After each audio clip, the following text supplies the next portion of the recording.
দেখো, এই ভিডিওতে আমরা আলোচনা করব মিল্টন পাবলিশার্স থেকে প্রকাশিত তাদের অবজেক্টিভ জেনারেল সায়েন্স এই বইটি based on NCERT pattern. Milton থেকে বইটি প্রকাশিত হয়েছে এবং এই সায়েন্সের বইটা তোমরা কোন কোন পরীক্ষার জন্য নিতে পারো এক নজরে সেটা দেখে নাও। 1 নম্বর রয়েছে WBCS, PSC, rail, bank, SSC, police, গ্রাম panchayat, miscellaneous, ICDS, court, school service commission. এক কথায় বলতে গেলে যে কোনো পরীক্ষার জন্যই কিন্তু এই বইটা অনেকটা হেল্পফুল। বিশেষ করে তোমরা যারা সামনে রেলওয়ে গ্রুপ ডির পরীক্ষা দেবে, তো সেখানে জানো সায়েন্সের ভূমিকাটা অনেকটাই কিন্তু বেশি। তো সেক্ষেত্রে যারা গ্রুপ ডির প্রিপারেশন নিচ্ছ রেলের, তাদেররাও কিন্তু এই বইটি ফলো করতে পারো। অবজেক্টিভ জেনারেল সায়েন্স অধ্যায়ভিত্তিক এবং ব্যাখ্যাসহ আলোচনা বইটিতে আমরা দেখব। প্রবীর মণ্ডল এবং সুপ্রভাত দত্ত বইটির সম্পাদনায় রয়েছে। এই বইটিতে যে বিষয়গুলো ইনক্লুড করা হয়েছে, 1 হচ্ছে পদার্থবিদ্যা, 2 হচ্ছে রসায়নবিদ্যা, 3 জীববিদ্যা, 4 পরিবেশবিদ্যা, 5 কম্পিউটার, 6 হচ্ছে বিজ্ঞান ও প্রযুক্তিবিদ্যা। ফ্রন্ট পেজটা তোমরা বেশ কালারফুল হিসাবে কিন্তু দেখতে পাবে এবং বইটির যেটা থিকনেস দেখো খুব একটা নয়। এবং ব্যাক সাইডটা তোমরা যদি দেখো তাহলে দেখবে যে মিল্টন থেকে ইতিমধ্যে যে সমস্ত বই বেরিয়েছে, যেমন জেনারেল নলেজ বা জিওগ্রাফি যে বইটি বেরিয়েছে তাদের এখানে ছবি রয়েছে। এবং যে বইটি তোমরা দেখছো এই বইটির কী কী বৈশিষ্ট্য রয়েছে সেটি দেখো। যে বইটির বৈশিষ্ট্য, প্রথমে রয়েছে বাংলা ভাষীদের ভাষাজনিত সমস্যা দূরীকরণ, পড়ার অসুবিধা দূর করে দ্রুত মনে রাখার উপায়, অতি সহজে বিষয়ের গভীর পৌঁছে দেওয়া, চাকরি পরীক্ষা বিভিন্ন দৃষ্টিকোণ থেকে নজরে রাখা, বিভিন্ন বিষয়ের অবজেক্টিভ প্রশ্নগুলির সমাহার, অবজেক্টিভ প্রশ্নগুলির পরিকল্পিত বিজ্ঞানসম্মত সমাধান, বিগত বছরের প্রশ্নোত্তর। এবং বইটির দাম প্রসঙ্গে যদি বলি তাহলে বইটির প্রিন্টিং প্রাইস রয়েছে 520 টাকা। তো কেউ যদি মনে করো অনলাইন থেকে তোমরা পারচেস করবে, সেক্ষেত্রে ডেসক্রিপশনে তোমরা অনলাইন পারচেস লিঙ্ক পেয়ে যাবে। এছাড়া যদি মনে করো আমাদের কাছ থেকে বইটি তুমি সংগ্রহ করবে, তো স্ক্রিনে দেওয়া নাম্বারে যোগাযোগ করো বা ডেসক্রিপশনে আমি নাম্বারটা দিয়ে রাখবো। তোমরা ইন্ডিয়ান পোস্টের মাধ্যমেই বাড়িতে বসে কিন্তু ডেলিভারি পেয়ে যেতে পারো। তো ইতিমধ্যে অনেকেই তোমরা পারচেস করছো এবং সঠিক টাইমে কিন্তু বইগুলো ডেলিভার হচ্ছে। তো তোমরা যারা আগ্রহী রয়েছো অবশ্যই যোগাযোগ করে নিতে পারো। বইটির পেজ কোয়ালিটি বা বাইন্ডিং কোয়ালিটি কিন্তু যথেষ্ট ভালো রয়েছে। এবং ভিডিওটা শুরু করার আগে তোমাদের উদ্দেশ্যে বলবো, তোমরা যদি চ্যানেলে নতুন হয়ে থাকো অবশ্যই সাবস্ক্রাইব করে দিও, কারণ এই চ্যানেলে মূলত বিভিন্ন সরকারি চাকরি বইয়ের কিন্তু আমি রিভিউ নিয়ে আসি। তো অবশ্যই সকলেই সাবস্ক্রাইব করে দিও।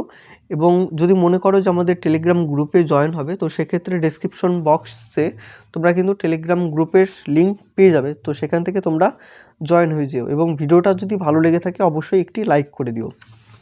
তো প্রথমে দেখো যে এই বইটির সূচিপত্রতে কি কি রয়েছে। এবং প্রথম সংস্করণ দেখো মার্চ 2023, তারপরে সংস্করণ 2024 এবং পরিমার্জিত বা পরিবর্তিত দ্বিতীয় সংস্করণ ফেব্রুয়ারি 2025। তো রিসেন্ট কিছুদিন আগে কিন্তু বইটি সদ্য প্রকাশিত হওয়া একটি সায়েন্সের বই।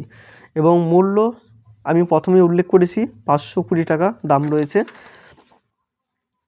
তো সূচিপত্রতে দেখো, সূচিপত্রতে সায়েন্সে আমরা প্রত্যেকটি বিষয় লক্ষ্য করব বা প্রত্যেকটি চ্যাপ্টার কিন্তু দেখব। প্রথমে কি রয়েছে, পদার্থবিজ্ঞান। পদার্থবিজ্ঞান থেকে যে সমস্ত চ্যাপ্টারগুলো রয়েছে, যেমন একক পরিমাপ এবং পরিমাপের যন্ত্র, একক পরিমাপ, পরিমাপক যন্ত্র, বল বিজ্ঞান থেকে কার্য, ক্ষমতা, শক্তি পরিমাপ, নিউটনের গতিসূত্র, বল, গতি বা যোজ্যতা, গ্রাসের গতি ত্বরণ, রৈখিক গতি সমীকরণ, ঘর্ষণ, সরল দোল গতি এবং আবর্তন গতি, মহাকর্ষ বল, মহাকর্ষ এবং অভিকর্ষাধীন গতি, পদার্থের সাধারণ ধর্ম, তাপ, পরিচলন, তরঙ্গ, আলোক বিজ্ঞান, তড়িৎ বিজ্ঞান, চুম্বকত্ব, ইলেকট্রনিক, আধুনিক পদার্থবিদ্যা, নিউক্লিয় পদার্থবিদ্যা। রসায়ন থেকে দেখো প্রত্যেকটি চ্যাপ্টারও তোমরা রসায়নে পেয়ে যাচ্ছ। জীববিদ্যা থেকে প্রত্যেকটি চ্যাপ্টার পেয়ে যাবে। কম্পিউটার থেকে দেখো প্রত্যেকটি চ্যাপ্টার কিন্তু রয়েছে এবং পরিবেশবিদ্যা। এখন আমরা ভিতরের প্রেজেন্টেশনগুলো দেখব। সূচিপত্র আমি বেশ কিছু আর বলছি না, তোমরা চাইলে পজ করে সেটি একবার পড়ে নিতে পারো। দেখো পদার্থবিদ্যা থেকে যেটা 1 নম্বর চ্যাপ্টার সেটা হচ্ছে একক পরিমাপ এবং পরিমাপের যন্ত্র। একক থেকে দেখো প্রথম প্রশ্নটা কি রয়েছে, শব্দের প্রাবল্য মাপা হয় কোন এককে। অপশনে রয়েছে অনুবাদ, বি নাম্বার রয়েছে কম্পাঙ্ক, C number decibel, D number hertz. উত্তর হবে সি, ডেসিবেল। শব্দের প্রাবল্য মাপা হয় ডেসিবেল একক দ্বারা। এটা মূলত কিন্তু একটি এমসিকিউ ভিত্তিক বই, এবং এমসিকিউর সাথে সাথে আমরা যে এমসিকিউটা দেখব তারপরে কিন্তু এই উত্তরটা কিন্তু দেওয়া হয়েছে। তো অবশ্যই এটি কিন্তু একটি এমসিকিউ বই। তোমরা যদি থিওরি বই দেখতে চাও তো সেক্ষেত্রে তোমরা অন্য বই কিন্তু দেখতে পারো, এবং ইতিমধ্যে আমার এই চ্যানেলেও কিন্তু সায়েন্সের বই অনেকগুলোই আমি রিভিউ করেছি। তোমরা চ্যানেলে ভিজিট করো এবং সেই ভিডিওগুলো কিন্তু দেখে নিতে পারো। এবং যাদের থিওরি সব কমপ্লিট হয়েছে এবং তোমরা যারা এমসিকিউ বই একটা নেবে ভাবছো তো সেক্ষেত্রে এই বইটি তোমাদের জন্য, এবং থিওরি যারা নিচ্ছ তোমাদের জন্য কিন্তু এটা নয়। তো 3 নম্বর দেখো, এসআই পদ্ধতিতে তরঙ্গের দ্রুতির একক কী? নিম্নলিখিতগুলির মধ্যে কোনটি ব্যতিক্রম? আলোকবর্ষ কিসের একক? অপশন রয়েছে সময়, দূরত্ব, আলো এবং আলোর প্রাবল্য। তো যেমনটা আমরা বইটির বৈশিষ্ট্যতে লক্ষ্য করেছিলাম যে আমরা প্রিভিয়াস ইয়ারের কিছু প্রশ্ন দেখতে পাবো, যেমন এই প্রশ্নটা রয়েছে WBCS প্রিলিমিনারি 2014 সালের প্রশ্ন। এভাবে প্রত্যেকটি বা কিছুটা আমরা WBCS বা বিভিন্ন পরীক্ষা আসা প্রশ্নগুলো দেখতে পাবো। পরিমাপক যন্ত্র থেকে কি কি প্রশ্ন হতে পারে, যেমন দেখো সূর্যকে দেখার জন্য কোন যন্ত্র ব্যবহার করা হয়? বায়ুমণ্ডলের চাপ মাপার জন্য কোন যন্ত্র ব্যবহার করা হয়? সমুদ্রতলের উপরের জিনিস দেখার জন্য সাবমেরিন কোন যন্ত্র ব্যবহার করা হয়? সার্কিটে কারেন্টের উপস্থিতি বুঝতে কোন যন্ত্র ব্যবহার করা হয়? কোন যন্ত্রের সাহায্যে ইলেকট্রনিক কারেন্ট পরিমাপ করা হয়? মেশিনের অক্ষদণ্ডের আবর্তনের দ্রুতি নির্ধারণ করতে কোন যন্ত্র ব্যবহার করা হয়? এভাবে তোমরা প্রশ্নগুলো কিন্তু দেখতে পাবে। দ্বিতীয় অধ্যায় দেখো বলবিজ্ঞান। বলবিজ্ঞান থেকে যে প্রশ্ন আসে সেই প্রশ্নগুলো তোমরা কিন্তু দেখতে পাবে। তো আরেকটা এই বইটা পজিটিভ হতে পারে নেওয়ার ক্ষেত্রে, এক হচ্ছে তোমরা অনেকগুলো এমসিকিউ প্র্যাকটিস করতে পারছো এবং তার সাথে সাথে তোমরা উত্তরটাও পেয়ে যাচ্ছ, অর্থাৎ ব্যাখ্যাটা। এবং প্রত্যেকটি চ্যাপ্টার ধরে ধরে যেহেতু এমসিকিউ রয়েছে তোমরা একটা ধারণা তৈরি করতে পারবে যে কোন চ্যাপ্টার থেকে কি প্রশ্ন বা কেমন প্রশ্ন এসে থাকে।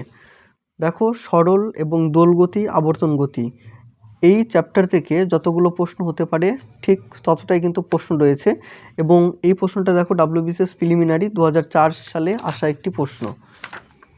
পদার্থের সাধারণ ধর্ম, 5 নম্বর অধ্যায় হচ্ছে তাপ, তাপমাত্রা এবং তাপমাত্রা পরিমাপ, পরিবাহী, অপরিবাহী এবং অন্তরক্ষ, অবস্থার পরিবর্তন এবং লীন তাপ। 6 নম্বর অধ্যায় রয়েছে তরঙ্গ।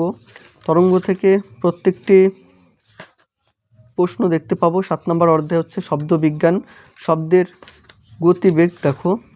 আলোক বিজ্ঞান 8 নম্বর অধ্যায়, আলোর প্রকৃতি। তো এক কথায় সায়েন্সের জন্য ভালো একটি এই এমসিকিউ ভিত্তিক বই। তো আশা রাখছি তোমরা এই বইটির প্রেজেন্টেশন ইতিমধ্যে বুঝতে পেরেছো যে কিভাবে সাজিয়েছে। আমি আর বেশি বড় করব না ভিডিওটা তোমাদের দেখার সুবিধার্থে।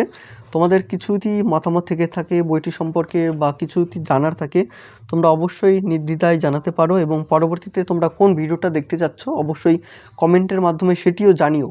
তো আজকের এই ভিডিওটা এই পর্যন্তই রাখছি, বেশি বড় করছি না। তো সকলে ভালো থেকো, সুস্থ থেকো।